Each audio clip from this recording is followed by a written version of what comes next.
उत्तर प्रदेश में आए दिन घटनाएं हो रही हैं। अभी जब उत्तर प्रदेश का विधानसभा का सत्र चल रहा था तो उस समय हम लोगों ने सरकार के सामने जो विपक्ष का दायित्व होता है उस दायित्वों का निर्वहन करते हुए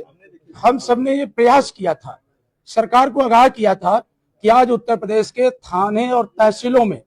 बहुत व्यापक पैमाने पे भ्रष्टाचार है, जनता निराश है, जनता हताश है, उसे कोई रास्ता नहीं दिख रहा है। और आपकी पार्टी के कार्यकर्ता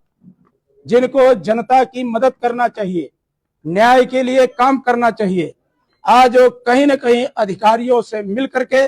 जनता का शोषण करने का काम कर रहे हैं। अगर समय रहते तरवा की घटना को संज्ञान में ले लिया गया होता, दीदारगंज के अंदर राजभर परिवार के जो गेहूं की फसल को बर्बाद किया गया, जिस तरह से आतंकी माहौल पैदा किया गया, तरवा के अंदर जिस तरह से पुलिस कस्टडी में एक नौजवान को हत्या कर दी गई, जिसको आत्महत्या का रूप देने के लिए पुलिस ने ना जाने कितने कुत्सित प्रयास किए। मुबारकपुर के हमारे विधायक माननीय अखिलेश जी ने अभी पुलिस कप्तान से बात करके एक बेटी के जो एफआईआर को अपने हिसाब से कर रहे थे, उसकी तहरीर को पुलिस अपने अनुसार लिखना चाहती थी। तो अगर आप देखेंगे तो आज उत्तर प्रदेश के अंदर करछना के अंदर दलित परिवार का बेटा अगर काम करने से मना कर दिया तो उसे जला दिया गया। फैजाबाद के अंदर की जो घटना हुई, बेटी की नंगी तस्वीर मिली। तो आज उत्तर प्रदेश के अंदर लॉ एंड ऑर्डर पूरी तौर पर बर्बाद हो चुका है। हमारे नेता माननीय अखिलेश यादव जी ने देश की संसद में भी कई बार इस बात का जिक्र किया, और जब वो नेता विरोधी दल थे तो उन्होंने कई बार इस बात को योगी जी के सामने कहा कि आपकी पुलिस को जो काम करना चाहिए आज वो पुलिस काम नहीं कर रही है। लेकिन सत्ता के अहंकार में माननीय मुख्यमंत्री जी विपक्ष की कोई भी बातों को संज्ञान में नहीं लेते हैं, जिसके कारण इस तरह की घटना हो रही है। हम भी आजमगढ़ की राजनीति में एक लंबे अरसे से सक्रिय हैं। हमारी पार्टी कभी सत्ता कभी विपक्ष की राजनीति में महत्वपूर्ण भूमिका में रही है, और आजमगढ़ में आज लगभग सभी सीटों पर समाजवादी पार्टी के लोग हैं। हम लोग बार बार चाहते हैं कि प्रशासन जनप्रतिनिधियों से मिलकर के जो फीडबैक है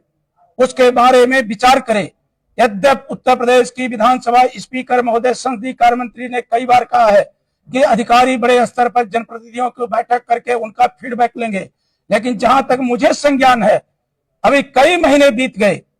कुछ पहले, और इन महीने नहीं मैं कहूं सालों साल बीत गए, एक भी जनप्रतिनिधियों के साथ प्रशासन ने बैठक नहीं किया, जिसके कारण आज जो जमीनी हकीकत है वो जमीनी हकीकत से प्रशासन कहीं न कहीं अपनी आंख मूंदे है, जिसके कारण इससे शर्मनाक घटना क्या हो। मैं उस सरकार से पूछना चाहता हूं, योगी जी से पूछना चाहता हूं, उनके यहाँ के लोगों से पूछना चाहता हूं कि जिसको आपने भारतीय जनता युवा मोर्चा का अध्यक्ष बनाया है, बड़े धूमधाम से आपने स्वागत किया, अभी कुछ महीने पहले आखिर उनके सामने ऐसी कौन सी परिस्थिति आ गई तो उन्हें अपना कुर्ता उतारना पड़ा, और कुर्ता उतार करके जिलाधिकारी महोदय के समक्ष प्रस्तुत होना पड़ा। अगर आज उनको अपना खुद कुर्ता उतर गया तो दूसरे के कुर्ते की हिफाजत क्या करेंगे? वो जनता को कैसे विश्वास दिलाएंगे कि प्रशासन ईमानदारी के साथ काम कर रहा है, प्रशासन निष्पक्षता के साथ काम कर रहा है। यद्यप हमें उस घटनाक्रम की नहीं जानकारी है, लेकिन एक पॉलिटिकल पार्टी, खासकर सरकारी पार्टी के अध्यक्ष का, नौजवान का आजमगढ़ जैसी राजनीतिक धरती पर कपड़ा उतार करके जिलाधिकारी से मिलना और जिलाधिकारी को ज्ञापन देना कि वो एसडीएम की कार्यप्रणाली से आए दिन अधिवक्ताओं में आक्रोश है, अधिवक्ता न्यायिक कार्य से अपने आप को अलग कर किए हैं, और सरकार के नुमाइंदे अगर मूक दर्शक बन करके काम करेंगे तो सवाल आके खड़ा हो जाता है। डॉक्टर लोहिया ने कहा था कि इतिहास चक्र है, ये अपने को दोहराता है। अब तक जब हम कहते थे, हमारे नेता माननीय अखिलेश यादव जी कहते थे, माननीय धर्मेंद्र यादव जी ने कई बात पे इसको कहा, तो आप संज्ञान में नहीं लेते थे, और आज आपका अध्यक्ष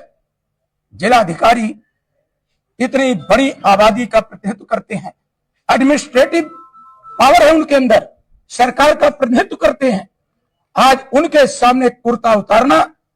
आजमगढ़ के इतिहास में इससे बड़ी शर्मनाक घटना राजनीतिक लोकतांत्रिक इतिहास में कभी नहीं हुई थी जो आज देखने को मिली है। हम